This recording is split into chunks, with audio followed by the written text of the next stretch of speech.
Refueling the Mediterranean conflict, Turkey has announced its plans to send its research ship to the eastern Mediterranean once again. The move is likely to reignite tensions with Athens. The Turkish ship Oruc Reis has been at the center of the Greece row. It will conduct seismic survey in eastern Mediterranean. From Monday until the 22nd of October, it would carry out activities in the eastern Mediterranean region, including the south of the Greek island of Castellorizo. Two other vessels, the Ataman and Cengiz Han, along with Oruc Reis exploration ship, will continue their work. Greece's foreign ministry has condemned Turkey's decision to send the ship back to eastern Mediterranean. The ministry said in a statement that the move is a direct threat to regional peace and security. The two countries are at odds for overlapping claims for hydrocarbon resources in the region. Last month, Ankara withdrew Oruc Reis from contested waters to allow for diplomacy. The foreign ministers of Turkey and Greece had met last week and agreed to hold bilateral talks on their dispute.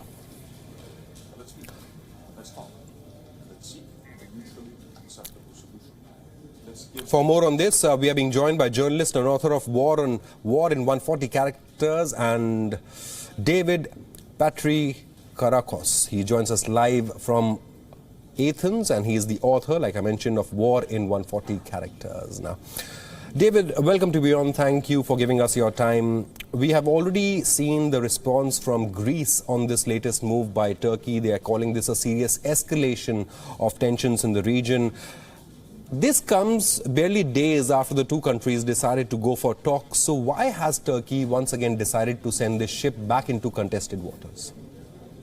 Well, I think that you've given the answer right there. This comes days after the agreement for talks. So President Erdogan of Turkey, wants to give himself the strongest bargaining position and have the most leverage in talks. And sending back the ship is that Turkey remains very committed to dominating the Eastern Mediterranean with its economic exclusion zones, as they're called, so that Turkey wants to show that it's going into these talks with a very strong hand, and that Greece needs to understand that Turkey is serious. And this is what was said about the ship. This was very much a diplomatic signal. Right. The last time Turkey sent this ship into the Eastern Mediterranean, it was flanked by warships as well, Turkish warships, and the move didn't appear to be a purely seismic activity in Eastern Mediterranean.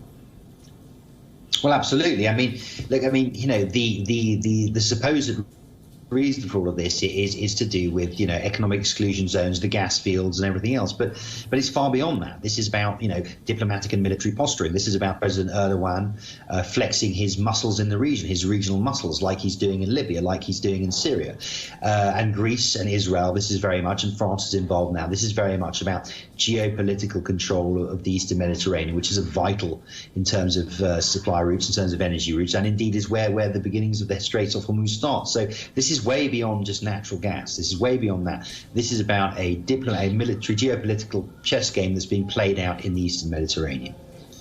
Right. The last time this happened, the European Union, if I'm not mistaken, even threatened Turkey with sanctions. So clearly, Turkey is not putting much weightage on the threat of sanctions by the European Union, which clearly backed Greece's stand in this conflict with Turkey.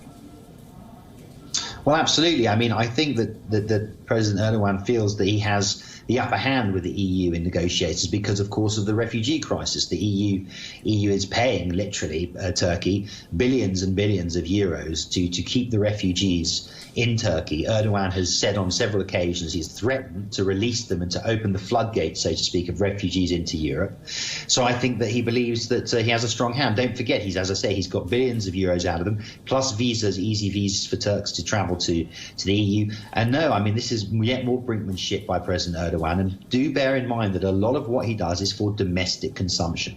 Turkey is in serious economic crisis. Erdogan's party lost the mayoral election.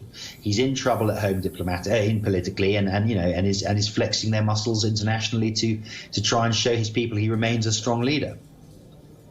Right, David, one final question very quickly. Where do you see this heading? What is the likely outcome of the standoff between Turkey and Greece? Well, look, I don't think neither Turkey nor Greece, especially not Greece, wants any kind of military confrontation. Don't forget, both of them are NATO powers.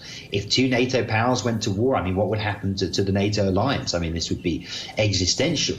So I don't think either side wants a full-scale confrontation. I hear that Turkey may want a small-scale thing, but I think that what they both want to do is come to some sort of arrangement about the gas fields in the Eastern Med. And I think that what President Erdogan wants to do before he does this is to flex Turkey's international muscle so he can show his people that he's still a strong leader and in control.